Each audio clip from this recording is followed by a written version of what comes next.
Midi Laribi, qui est l'un des créateurs de la DZ Mafia, et Félix Bingui, qui est un haut placé de la Yoda, se sont littéralement retrouvés face à face dans une boîte de nuit en Thaïlande.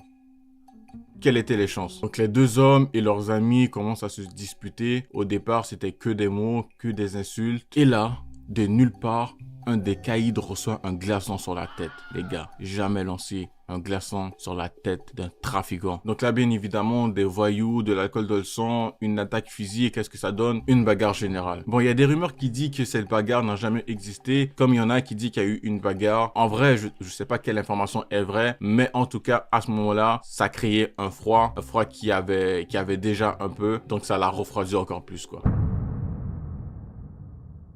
Premier mort. Mais avant ce meurtre du 15 février 2023, il y a eu quelques fusillades qui se sont passées dans le quartier de la Paternelle à Marseille, mais il n'y a pas eu de mort recensée. Par contre, le 15 février, un jeune homme de 17 ans n'a pas eu cette chance. Meurtre cette nuit, Cindy, un adolescent de 17 ans retrouvé mort à la Paternelle. Il s'est fait attaquer et battu à mort par une trentaine de personnes.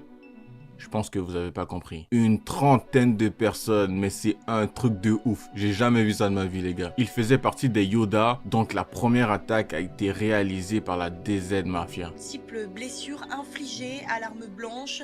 La victime a reçu également plusieurs coups de barre de fer, notamment au niveau de la tête.